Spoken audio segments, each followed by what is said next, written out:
This is the ancient city of Kashi. Mentioned in the Vedic, epic, and Puranic literature, Kashi occupies a very significant place in India's civilizational journey. One of the most sacred sites for Hindus, Kashi is home to several temples dedicated to several gods and goddesses. But Kashi also has a long history of repeated attacks and resistance, and temple destruction and restoration. And there can be no better example of this than the Vishwanath temple.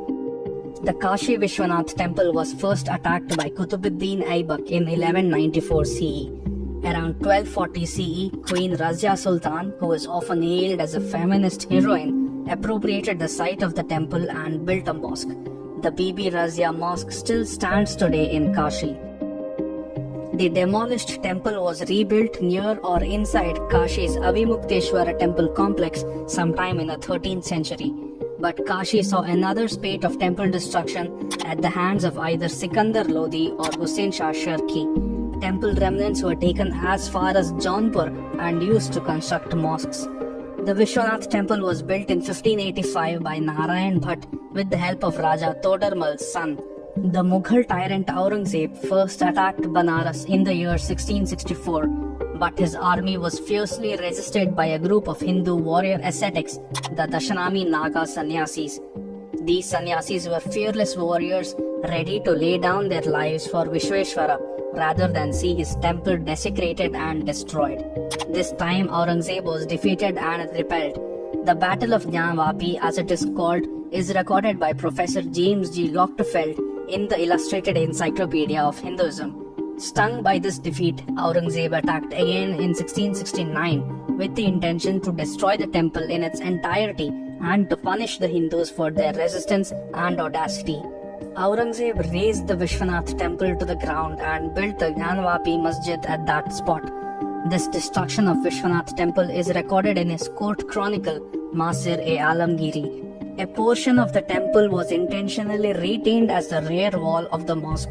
Ironically, the mosque derives its name from the sacred location on which it stands. It is said that during Aurangzeb's destruction of the temple, a priest took the shivling of the temple and threw it down the well for safety. This is the Jnanvapi, the well of wisdom. The well is surrounded by a handsome, low-roofed colonnade erected in 1828 by Maharani Baijabai, wife of Maharaja Daulat Rao Sindhya of Gwalior. Immediately to the east of this colonnade is the figure of a large 7-feet-high bull, a gift from the king of Nepal. After the demolition of the temple by Aurangzeb, Hindus reinstalled a Vishweshwara shivling in an inconspicuous corner south of the Jnanvapi well. No temple was built over it, and Hindus secretly worshipped there without knowledge of Mughal authorities. According to some accounts, several Rajput rulers came there to worship the deity throughout the 17th and 18th centuries. In 1777, Maharani Ahilyabai Holkar of Indore built the present Vishwanath temple over that shivling. The spires and domes of the temple were draped with embossed golden sheets on the orders of Maharaja Ranjit Singh in 1839. Remember the Razia Mosque built atop the first Vishwanath temple? Right next to it, a temple dedicated to Adi Vishweshwara was built in the 18th century, either by one of the Peshwas or by Savai Jai Singh of Amber. This wave of temple restoration shows that the temples were retained by the Hindus in their collective memory and they left no opportunity to rebuild the destroyed temples. The Jnanvapi well and temple and Nandi complex near it have been clearly mentioned in colonial era documents. James Prinsep conducted a thorough survey of the Kashi Vishwanath and Jnanvapi mosque complex. The dotted line in the temple plan drawn up by Prinsep shows the portion of the temple complex that is occupied by the mosque. Prinsep also tells us that the principal shivling of Vishwanath stood in an ornamental reservoir at the center of the complex. This is an interesting observation in light of the discovery of a shivling-like structure inside the Wuzu Khana of the mosque. When Rani Ahilyabai Holkar built the new Vishwanath temple more than a century later after its destruction, this old tradition of the shivling being inside a reservoir was well remembered and followed. British records from the 19th century even mention riots between Hindus and members of the minority community over the rites of worship and the disputed structure. This dispute is still pending in the courts of law today.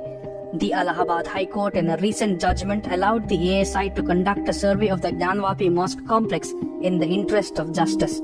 There is no doubt that the history of the Kashi Vishwanath temple truly chronicles the history of Indic civilization in the face of foreign invaders, a history of destruction and restoration, of fanatic attacks and undying resistance. But the real question is this: will the historical wrong finally be rectified?